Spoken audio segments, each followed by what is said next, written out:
Hello everyone, welcome to our channel Alive Diary. আশা করছি সকলেই ভীষণ ভালো আছেন। আজকে নিয়ে চলে এসেছি ক্যাপসিকাম কাজু পনিরের একটি রেসিপি। দেখতেও যেমন সুন্দর, খেতেও ঠিক ততটাই সুন্দর। রেসিপিটা বানাতে কি কি লাগবে চলুন দেখে নেওয়া যাক। পনিরের আইটেম, পনির ছাড়া তো চলবে না। আমি সেই জন্য 200 গ্রাম পনির নিয়েছি আর একটা পেঁয়াজের 4 ভাগ করে ডুমো ডুমো করে কেটে নিয়েছি। এখানে আমি ছোট ছোট পেঁয়াজ 4টে মতো কেটে নিয়েছি। আর যেহেতু ক্যাপসিকাম কাজু পনির, কাজু তো লাগবেই। আমি গোটা 10টা কাজু নিয়েছি আর নিয়েছি 1 চামচ চারমগজ আর একটা তেজপাতা আর একটা শুকনো লঙ্কা।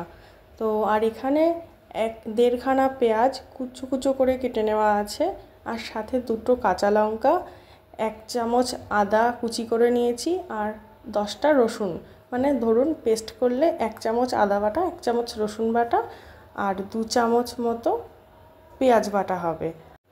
ক্যাপসিকামগুলোকেও পেঁয়াজের মতো ডুমো ডুমো করে কেটে নিয়েছি, হাফ ক্যাপসিকাম হলেই এনাফ। এবার এই যে কুচনো পেঁয়াজ, আদা, রসুন, কাঁচা লঙ্কা দেখছেন, এগুলোকে আমি একসাথে রেখেছি এই কারণেই, যেহেতু এগুলোর একসাথে একটা মিহি পেস্ট বানিয়ে নেব। এই মশলাটা কিন্তু পেস্ট অবশ্যই বানিয়ে নেবেন, তাহলে দেখবেন রান্নাটা খুব ভালো হবে। আর অবশ্যই একটা স্মুথ পেস্ট বানাবেন, যেন কোনো মশলা গোটা গোটা না থাকে।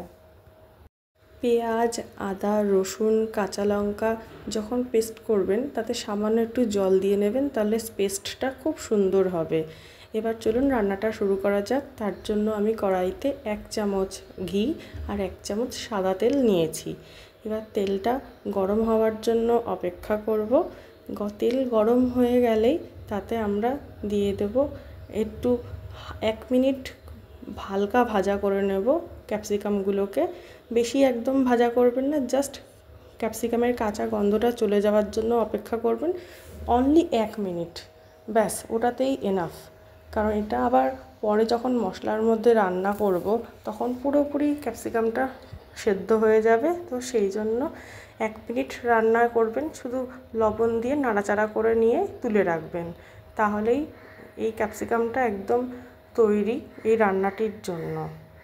ক্যাপসিকামটা তুলে রাখা হয়ে গেছে, দেখতেই পাচ্ছেন বাটিতে কেমন ভাজা করেছি। এবার বাকি যে তেলটা থাকবে তার মধ্যে যে ডুমো করে নেওয়া পেঁয়াজগুলো ছিল সেগুলোও ঠিক 1 মিনিটই ভাজা করব, যেন ওভারকুকড না হয়। ওভারকুকড হলে ক্যাপসিকাম আর এই পেঁয়াজ খেতে কিন্তু রান্নাটা ভালো লাগবে না। তো এর মধ্যে আমি সামান্য লবণ দিয়ে নিয়েছি, দিয়ে আবার এটাকেও ঠিক 1 মিনিটই ভাজা করব। পেঁয়াজ ভাজা হয়ে গেলে এটাকে আমরা ক্যাপসিকামের পাত্রেই তুলে রাখবো, যেহেতু একসাথে এই দুটোকে দিতে হবে। এবার পনিরের ওপরে হালকা লবণ মাখিয়ে নিয়েছি, কিন্তু পনিরগুলোকে ভাজবো না, ওরকম কাঁচা অবস্থাতেই রাখবো। এবার কড়াইতে গরম তেল হয়ে গেলে তার মধ্যে একটা তেজপাতা, একটা শুকনো লঙ্কা দিয়েছি। এরপরে যে আদা, পেঁয়াজ, কাঁচা লঙ্কা, রসুনের পেস্টটা ছিল সেটা পুরো কড়াইয়ের মধ্যে দিয়ে দিলাম। যে তেলটা ছিল, আমি আরেকটু তেল অ্যাড করেছি, আপনারা চাইলে এই রান্নাটা পুরোটা ঘিতেও করতে পারেন।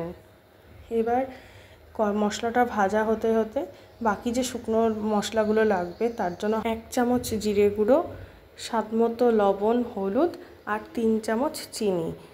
জিরের গুঁড়োটা যেন একদম বেশি দেবেন না, ভালো লাগবে না তাহলে খেতে। আর এই রান্নাটার জন্য না খুব অল্প ইনগ্রিডিয়েন্টসই লাগে আর খুব সুন্দরও খেতে হয়।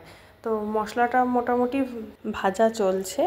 তো এর মধ্যে আমরা যে শুকনো উপকরণগুলো আছে সেগুলো সব অ্যাড করে দিচ্ছি।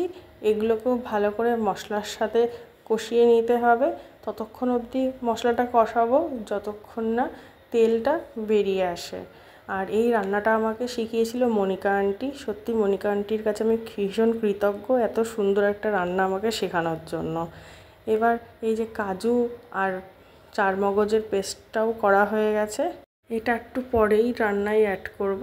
তার আগে মিক্সারটা ধুয়ে মিক্সারের জলটা আমি মশলাটার মধ্যে দিয়ে দিয়েছি, কারণ মশলাটা শুকিয়ে যাচ্ছিল।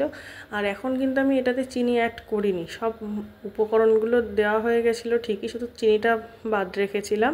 আর মশলাটা পুরোপুরি ভালো মতো কষানো হয়ে গেছে বলেই এবার আমি চারমগজ আর কাজু বাদামের পেস্টটা দিয়েছি। অবশ্যই করে কাজু বাদাম আর চারমগজের পেস্টটা দেবেন রান্নায়, তাহলে ভীষণ সুন্দর হয় খেতে।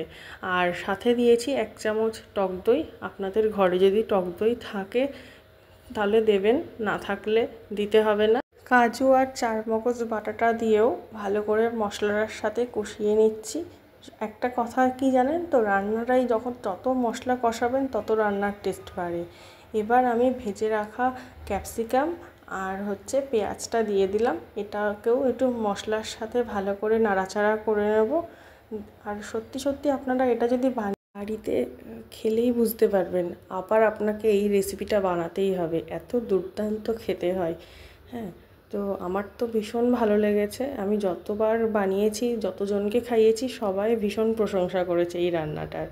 তো যাই হোক, এবার মশলা, আমার যেহেতু বাড়িতে সবাই একটু গ্রেভি পছন্দ করে, আর মশলাটাও শুকিয়ে যাচ্ছিলো বলে ওই যে বাটিতে ক্যাপসিকাম আর পেঁয়াজ রেখেছিলাম সেই বাটিতে সামান্য তেল ছিল, তো সেই তেলটা একটু গরম জল করে তার রান্নার মধ্যে দিয়ে দিয়েছি। রান্নায় কিন্তু অবশ্যই যখন জল ব্যবহার করবেন গরম জল ব্যবহার করবেন, তাহলে দেখবেন রান্নার গুণগত মানটা একদম কমে না, আর ভীষণ সুন্দর হয় খেতে। তো পেঁয়াজ আর ক্যাপসিকামটা দিয়ে জলটা ফুটতে শুরু করে দিয়েছে।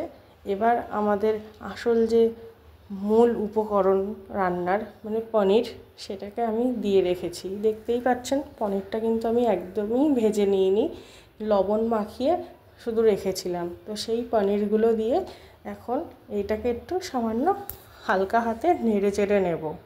এবার কী দিতে, এবার একটু কড়াইটা ঢাকা রেখে জাস্ট 1 মিনিট ফুটিয়ে এর মধ্যে পরিমাণ মতো চিনি দিয়ে দেবো। আমি একটু রান্নাটা মিষ্টি মিষ্টি পছন্দ করি, আর হালকা একটু গরম মশলার গুঁড়ো দিয়েছি।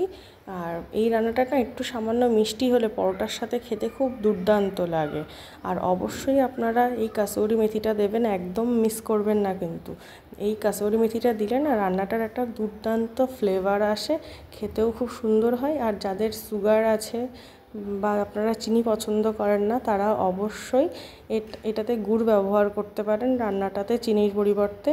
আর এই রান্নাটাতে কিন্তু সবার শেষে একটু ঘিও ছড়িয়ে দেবেন, দিয়ে ব্যাস হয়ে গেল আপনার ক্যাপসিকাম কাজু পনির রেডি।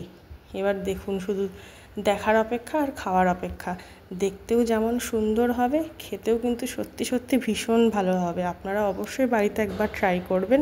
তবে অবশ্যই হয় মেথি পরোটা বানাবেন সাথে, আর না হলে জোয়ান পরোটা। এই দুটো পরোটার সাথে না এই ক্যাপসিকাম কাজু পনিরটা দুর্দান্ত খেতে লাগে। নিশ্চয়ই ভালো লেগেছে আজকের রেসিপিটা। ভালো লাগলে অবশ্যই লাইক, শেয়ার আর সাবস্ক্রাইব করবেন, আর কমেন্ট করতে ভুলবেন না কেমন লাগলো। সবাই ভালো থাকবেন, আমার পাশে থাকবেন। Thank you.